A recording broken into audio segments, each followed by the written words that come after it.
Assalamualaikum warahmatullahi wabarakatuh. Oke, teman-teman, saya jelaskan untuk materi selanjutnya tentang sistem pendidikan nasional. Perlu teman-teman pahami dan ingat sekali lagi, dulu pernah saya singgung bahwasanya Undang-Undang Sistem Pendidikan Nasional di Indonesia itu diatur dalam Undang-Undang Nomor 20 Tahun 2003. Jadi untuk memahami lebih detail terkait materi ini, teman-teman harus membaca secara keseluruhan dari UU Sisdiknas. Dan juga teman-teman sebagai calon guru, calon pendidik, itu benar-benar saya sarankan untuk punya dan setidaknya pernah membacalah satu kali. Jadi ketika teman-teman nanti akan mencari masalah pendidikan ataupun teman-teman akan menyampaikan misalnya dalam penelitian atau mungkin nanti dalam skripsi, sangat penting sekali ketika teman-teman itu mencari referensi dalam Sisdiknas ini. Karena pada dasarnya kalau kita mencari masalah, antara masalah itu kan ketidaksesuaian antara realita dengan teori, itu banyak sekali yang mungkin masih sering kita jumpai di lapangan terkait ketidaksesuaian antara isi Sisdiknas dengan realita dalam pendidikan. Nah, itu bisa dikaji menjadi penelitian. Ya, jadi tapi sekali lagi saya sampaikan, teman-teman harus paham, harus tahu isi dari Sisdiknas itu apa, harus punya. Sebagai mahasiswa terapi itu harus punya. Oke, saya lanjutkan. Terkait materi sistem pendidikan nasional, kita pahami kembali, kita flashback lagi, apa sih pendidikan nasional itu? Nah, kalau terkait pengertian pendidikan kan kita sudah paham. Bahwasanya pendidikan itu ada yang mengatakan proses transfer of knowledge, value and skill, atau proses yang dengan sadar dan terencana, terjadinya interaksi antara pendidik dan peserta didik, dan lain sebagainya. Nah, kalau pendidikan nasional, tentunya nasional itu maknanya adalah Indonesia. Berarti pendidikan nasional Indonesia itu adalah pendidikan yang berdasarkan Pancasila, karena tujuannya adalah untuk membentuk manusia Pancasilais, dan dasarnya juga Undang-Undang Dasar tahun 1945 yang berakar pada nilai-nilai agama, kebudayaan nasional Indonesia, dan tanggap terhadap tuntutan perubahan zaman. Makanya materi-materi di awal itu membahas tentang pendidikan, kemudian juga tujuan pendidikan, bahkan membahas tentang ilmu pendidikan, kemudian ilmu yang bersifat deskriptif normatif. Nah, inilah ya. Jadi, pengertian pendidikan secara nasional itu adalah mendeskripsikan norma-norma yang berlaku di Indonesia. Karena Indonesia tujuannya adalah membentuk manusia yang Pancasilais sebagai Pancasila sebagai dasar negaranya, maka pendidikan juga harus mengarah pada hal tersebut ya. Dan tentunya adalah mengikuti perkembangan zaman. Kemudian untuk sistem pendidikan nasional di Indonesia, kemarin kita sudah membahas tentang pendidikan sebagai sebuah sistem. Sekarang sistem pendidikan nasional di Indonesia masih kaitannya dengan sistem. Berarti nanti kalau kita berbicara tentang sistem ya ada komponen-komponennya ya. Nah, yang ada di Indonesia seperti apa? Karena di Indonesia itu pendidikan tidak segelondong bulat itu aja, tapi nanti ada bagian-bagiannya. Ada namanya jenjang pendidikan, unsur pendidikan, ada namanya jalur pendidikan dan lain sebagainya nanti diurai lebih detail. Nah, sistem pendidikan nasional di Indonesia adalah keseluruhan komponen pendidikan yang saling terkait secara terpadu untuk mencapai tujuan pendidikan nasional. Ya. Jadi pendidikan sebagai sebuah sistem itu berarti pendidikan ada komponen-komponennya untuk mencapai tujuan pendidikan, jadi tujuannya sama. Nah, kalau sistem pendidikan nasional Indonesia itu adalah adanya komponen-komponen itu secara keseluruhan yang saling terkait dan terpadu untuk mencapai tujuan pendidikan nasional. Apa? Ya, salah satunya adalah untuk membentuk manusia Pancasilais. Tuh. Kemudian dasar dan fungsi pendidikan nasional. Ini sebenarnya kutipan-kutipan dari isi apa namanya Sisdiknas ya. Nanti teman-teman lebih detail ini yang garis besar guys sebenarnya yang paling penting. Saya kutip di sini. Dasar dan fungsi pendidikan nasional. Pendidikan nasional berdasarkan Pancasila dan Undang-Undang Dasar Negara Kesatuan Republik Indonesia itu dasarnya. Terus fungsinya adalah mengembangkan kemampuan dan membentuk watak serta peradaban bangsa yang bermartabat dalam rangka mencerdaskan kehidupan bangsa. Ya, ini salah satu kutipan dalam pembukaan UUD ya. Tujuan pendidikan nasional. Nah, ini tadi yaitu mengarah pada sistem pendidikan nasional tadi untuk mencapai tujuan pendidikan nasional. Tujuannya apa? Tujuan pendidikan nasional Indonesia adalah untuk mengembangkan potensi peserta didik agar menjadi manusia yang beriman dan bertakwa kepada Tuhan Yang Maha Esa. Ya, kalau dalam K13 itu ada namanya aspek KI1, sikap spiritual. Dan berakhlak mulia, sehat, berilmu, cakap, kreatif, mandiri, dan menjadi warga negara yang demokratis serta bertanggung jawab. Ya, jadi Hal ini dikemaslah di dalam K13 itu ada namanya kompetensi inti 1, 2, 3, dan 4, yaitu sikap spiritual, sikap sosial, pengetahuan, dan keterampilan. Tuh. Kemudian prinsip penyelenggaraan pendidikan nasional, prinsipnya yang pertama adalah pendidikan diselenggarakan secara demokratis dan berkeadilan, serta tidak diskriminatif dengan menjunjung tinggi hak asasi manusia, nilai keagamaan, nilai kultural, dan kemajuan bangsa. Ya, ini ada kaitannya dengan materi-materi kita kemarin ya. Kalau kita ambil benang merahnya. Kemudian selanjutnya, pendidikan diselenggarakan sebagai satu kesatuan yang sistemik dengan sistem terbuka dan multi makna. Maksudnya multi makna di sini apa? Yaitu adalah pendidikan itu ya tidak hanya ada kaitannya dengan lembaga sekolah saja. Ya, jadi pendidikan itu ya pada semua elemen yang dilaksanakan, yang ada terjadi di masyarakat, di keluarga, dan lain sebagainya. Ya, jadi ada keterbukaan juga, ada setelah sistematisnya itu antara peran pemerintah, peran masyarakat, peran keluarga, peran sekolah untuk tercapainya tujuan pendidikan secara utuh.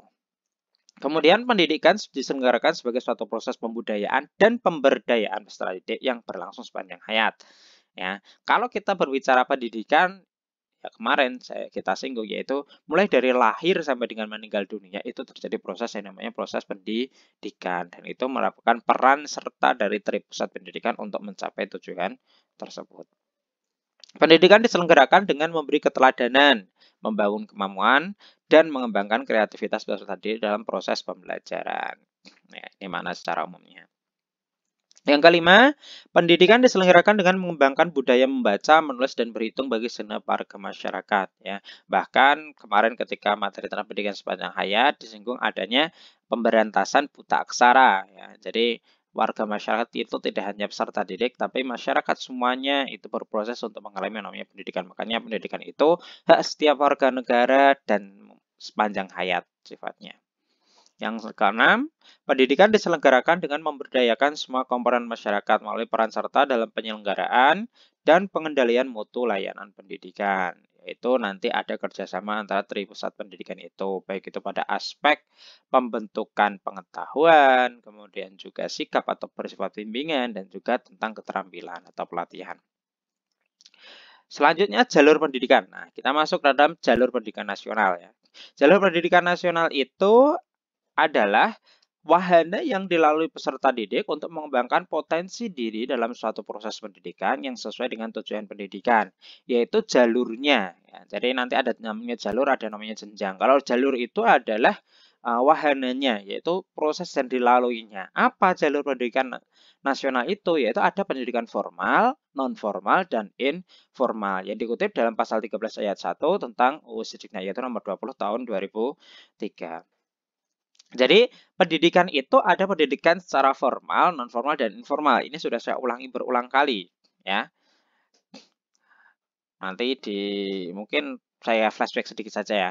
Jadi, pendidikan formal itu adalah pendidikan yang berlangsung secara formal. Ada terstruktur, ada kurikulumnya, ada pengakuannya, ya. Yaitu biasanya berlaksana di lembaga-lembaga pendidikan seperti sekolah. Mulai dari pendidikan sekolah dasar, sekolah menengah, dan sekolah pendidikan dasar dan pendidikan menengah, juga pendidikan tinggi. Ada juga sekarang tambahnya adalah pendidikan anak usia dini, ya. Kemudian ada non formal, yaitu pendidikan yang bersifat tambahan. Biasanya yang tidak didapatkan di sekolah itu bisa didapatkan melalui pendidikan non formal dan bersifat kurikulumnya tidak pasti atau tidak tetap. Ya, jadi antara satu lembaga dan lainnya itu bisa berbeda. Misalnya pondok pesantren, itu kan antara satu pondok dengan pondok lainnya kurikulumnya bisa berbeda. Kemudian informal itu adalah yang terjadi di keluarga, teman bermain, dan di dunia kerja. Anak belajar berbicara dan lain sebagainya, kemudian di dunia kerja itu belajar mengenal tentang alat yang baru atau adaptasi dengan lingkungan yang baru, itu dinamakan pendidikan informal. Selanjutnya terkait jenis pendidikan sekarang ya. Jenis pendidikan adalah kelompok yang didasarkan pada kekhususan tujuan pendidikan suatu satuan pendidikan. Jadi pengelompokan terhadap kekhususan. Jadi nanti ada jenis-jenisnya yang dimana jenis pendidikan ini mencakup ada namanya pendidikan umum, ada namanya pendidikan kejuruan, ada namanya akademik, profesi, vokasi, keagamaan, dan khusus. Nanti kalau ingin dibaca di apa namanya ini di pasalnya, pasal 15 ya. Itu bisa dibaca. Pendidikan umum itu ada ya mulai dari SD, SMP, SMA ya. Tuh, kemudian kejuruan ada SMK, ya. Akademik ada Akmil, akademik militer, akademik kebidanan ya. Lebih mengarah pada apa namanya? Faknya kekhususan. Profesi berkaitan dengan keprofesionalan. Namanya profesi itu adalah sesuatu yang memang lembaga pendidikannya itu ada karena pekerjaan yang dinamakan profesi itu pasti ada jenjang pendidikannya ya. Nah, kalau kita berbicara mungkin apa namanya? Berdagang itu namanya pekerjaan ya. Tapi nanti ada profesi marketing dan lain sebagainya sama-sama pedagang, tapi nanti ada pendidikannya. Jadi ketika kita berbicara profesi nanti ada syaratnya. Nanti kalian akan dapat lebih detail di mata kuliah tentang etika dan profesi keguruan. Kemudian vokasi. Vokasi ini lebih kepada kekhususan ya. Jadi kekhususan yang mengarah pada vokasional. Itu. Tapi nanti kalau khusus itu beda lagi. Kemudian keagamaan ada madrasah aliyah yang di bawah naungan Kemenak. Kemudian ada pendidikan khusus ya, misalnya adalah pendidikan khusus apa namanya anak-anak berkebutuhan khusus dan pendidikan khusus yang lainnya. Tuh ya, nanti kalau pengen baca pasal 15 itu dijelaskan lagi di bawahnya berarti. Kemudian yang selanjutnya adalah jenjang pendidikan.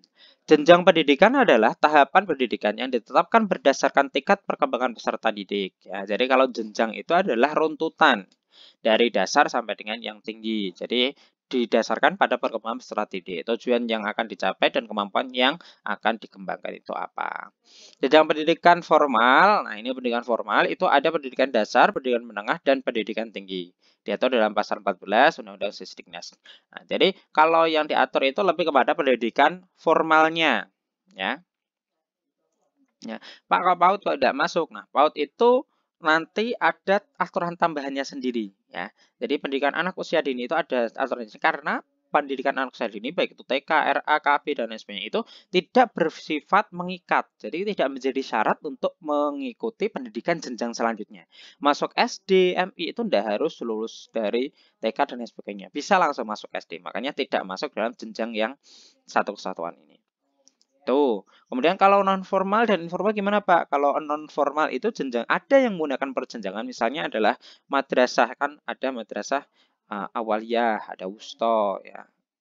Nah dan sebagainya. Kemudian juga ada apa namanya misalnya BLK ada pelatihan pemula, kemudian madya, kemudian mahir. Nah, itu misalnya seperti itu. Jadi nanti ada jenjangnya tapi tidak bersifat mengikat atau tidak bersifat harus. Nah, kalau ini kan harus, jadi harus dilalui semuanya.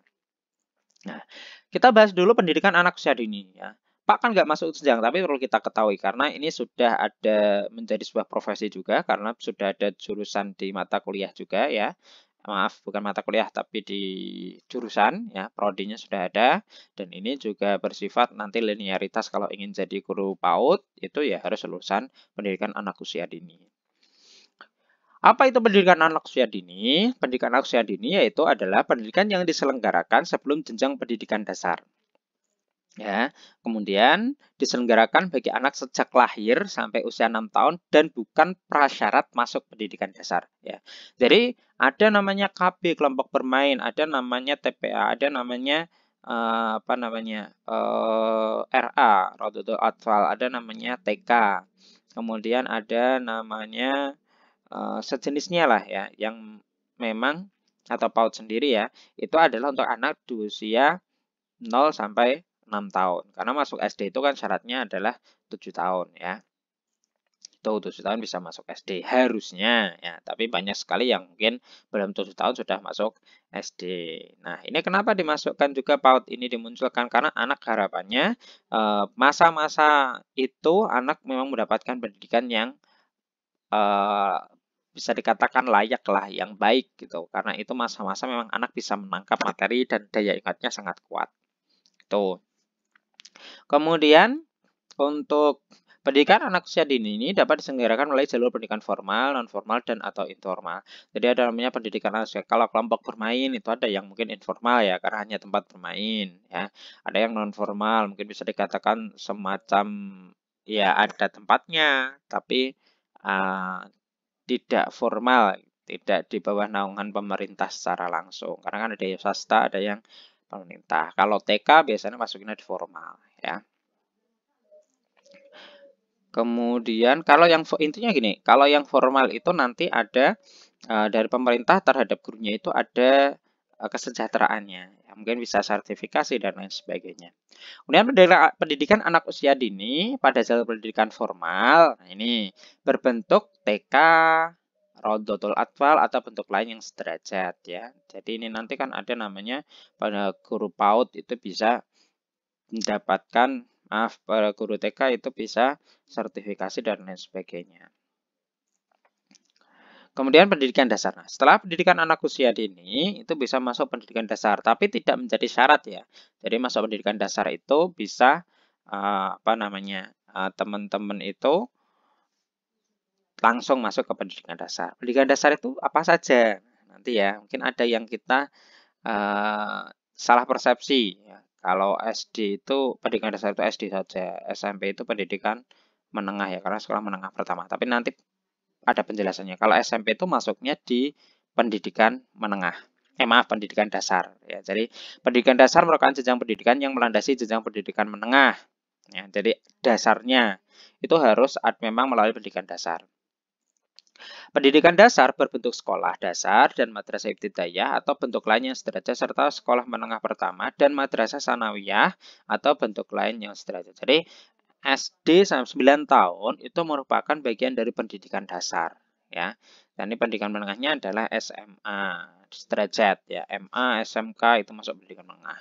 Pak, padahal kan SMP singkatannya sekolah menengah pertama ya. Nah, tapi pembahasannya ada sekolah lanjutan tingkat pertama, ya, SLTP. Ya. Jadi itu masuknya adalah pada pendidikan dasar. Ya, makanya wajib belajar itu wajib belajar 9 tahun. Mungkin beberapa wilayah adalah pendidikan wajib belajar 12 tahun ya. Nah, selanjutnya adalah pendidikan menengah. Nah, setelah lulus dari pendidikan dasar, SD masuk ke SMP, SMP bisa mendaftarkan diri pada pendidikan menengah, yaitu pendidikan menengah merupakan lanjutan pendidikan dari pendidikan dasar. Pendidikan menengah terdiri atas pendidikan menengah umum dan pendidikan menengah kejuruan. Pendidikan menengah berbentuk sekolah menengah atas, madrasah aliyah, sekolah menengah kejuruan, dan madrasah aliyah kejuruan atau bentuk lain yang sederajat. Bisa dipahami ya? Nah, ya selanjutnya bisa melanjutkan ke pendidikan tinggi.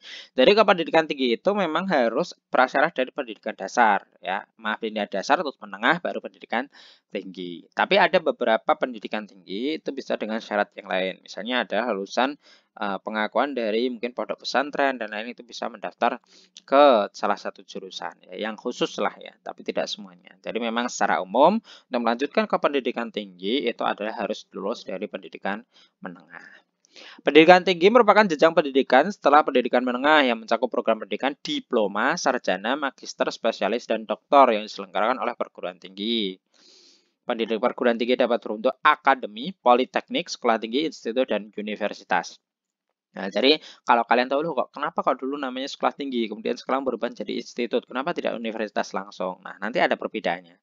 Kalau untuk perguruan tinggi itu wajib menyelenggarakan pendidikan penelitian dan pengabdian masyarakat atau dikenal dengan Tridharma perguruan tinggi ya. Jadi ada pendidikan, penelitian dan pengabdian masyarakat. Itu harus dilaksanakan oleh perguruan tinggi. Makanya teman-teman itu harus namanya mengalami proses, kemudian penelitian itu dilalui dengan skripsi, kemudian pengabdian masyarakat ada namanya PKM ya. Nah, itu. Jadi memang harus mengalami proses itu semuanya dan tidak hanya mahasiswa, dosen pun juga sama. Perguruan tinggi dapat menyelenggarakan program akademik, profesi dan atau vokasi. Kemudian akademi, politeknik, sekolah tinggi, institut, universitas. Nah, akademi adalah menyelenggarakan pendidikan vokasi. Jadi pendidikan vokasi itu memang ke salah satu bidang yang sifatnya mungkin bisa dikatakan vokasional. Jadi bisa dikatakan mengarah pada kompetensi ya. Yaitu salah satu cabang saja atau sebagian cabang ilmu, teknologi dan atau seni tertentu. Misalnya ada akademi kebidanan, akbid ya. Itu kan hanya kebidanan saja. Ya, jadi sebagian cabang ilmu atau salah satu cabang ilmu. Kemudian akademi seni. Karawitan. Kemudian ada namanya Akademi Polisian, Akpol, ada Akmil, Akademi Militer. Itu fokus pada satu cabang ilmu saja. Kemudian kalau Politeknik, itu menyelenggarakan pendidikan vokasi dalam sejumlah bidang pengetahuan khusus ya. Kalau akademi ingin merubah ke politeknik itu bisa ya. Misalnya Akbid, kemudian menjadi Politeknik Kesehatan. Itu bisa. Ada Politeknik Kesehatan, ada Politeknik kelautan dan lain sebagainya. Nanti ilmunya kalau kesehatan ya berarti ada mungkin kalau akbid hanya kebidanan, nanti jadi politeknik bisa perawat, kebidanan, farmasi dan lain sebagainya. Kemudian selanjutnya adalah ada sekolah tinggi. Nah, kalau sekolah tinggi itu ada melakukan pendidikan akademik dan atau vokasi dalam lingkup satu disiplin ilmu tertentu dan jika memenuhi syarat dapat meninggalkan pendidikan profesi. Jadi kalau sekolah tinggi itu lebih kepada misalnya tadi politeknik bisa berubah menjadi sekolah tinggi kesehatan, STIKES atau mungkin STAIN. Jadi lingkupnya lebih luas lagi, satu disiplin ilmu. Ya. Disiplin ilmu itu berarti adalah saat keilmuannya sama. Misalnya adalah keagamaan, sekolah tinggi agama Islam. Ya. Nanti bisa tidak hanya tentang pendidikan saja, tapi yang penting keislaman seperti syariah, dakwah, usuluddin yang kaitannya dengan keislaman, baik itu dalam bidang ekonomi, kemudian dalam bidang dakwah atau mungkin dalam bidang pendidikan itu yang penting masih lingkupnya adalah disiplin ilmu keislaman. Kemudian nanti berubah menjadi institut, seperti kampus kita sekarang, yaitu melakukan pendidikan akademik dan atau pendidikan vokasi dalam sekelompok disiplin ilmu, teknologi, dan atau seni, jika memenuhi syarat dapat melakukan pendidikan profesi. Ya, kalau menjadi institut nanti bisa membuka beberapa disiplin ilmu, seperti sekarang kan di IAIN Ponorogo sudah membuka terkait pendidikan umum, yaitu ada namanya pendidikan IPA, IPS, kemudian juga ada pendidikan anak usia dini, ya tapi masih basic Islam ya. Kemudian mungkin nanti ada pendidikan yang lainnya, mungkin ada biologi, mungkin ada BK dan lain sebagainya yang sifatnya adalah tidak harus Islam, tapi tetap nanti muatan mata kuliahnya ada sisipan tentang keislamannya. Kemudian nanti kalau sudah menjadi universitas, itu menerapkan pendidikan akademik dan atau pendidikan vokasi dalam sejumlah ilmu teknologi dan atau seni dan jika memenuhi syarat dapat melakukan pendidikan profesi. Jadi bisa melaksanakan berbagai cabang ilmu. Makanya kenapa kok tidak mendirikan kedokteran di institut? Ya, mungkin nanti kalau sudah mau mendekati menjadi universitas bisa. Karena juga kaitannya dengan kefokusan. Jadi kalau nanti sudah universitas itu universal, ya. Ya kan ada yang beberapa perguruan tinggi itu yang walaupun pendidikan tinggi Islam nanti menerima non-muslim juga. Jadi bisa dikatakan mungkin kalau kalian ke universitas ada yang tidak berjilbab ya memang ada. Mungkin mereka ngambil jurusan pendidikan, mengambil kedokteran dan lain sebagainya ya. Biasanya nanti kalau sudah universitas itu mereka mengambil di bidang teknologi informasi, kemudian juga kedokteran dan lain sebagainya. Kesehatan mungkin ya, banyak juga yang misalnya tentang kesehatan masyarakat dan lain sebagainya. Itu saja yang dapat saya sampaikan. Jadi kalau kita berbicara tentang sistem pendidikan nasional, berarti kaitannya dengan komponen-komponen dalam pendidikan itu, bagaimana saling keterkait dan terpadu untuk mencapai tujuan pendidikan nasional, yaitu adalah membentuk manusia Pancasilais, kemudian memberikan pembekalan terhadap anak, baik dalam aspek sikap spiritual, sikap sosial, pengetahuan, dan juga keterampilan. Kiranya itu saja. Semoga bermanfaat. Terima kasih. Assalamualaikum warahmatullahi wabarakatuh.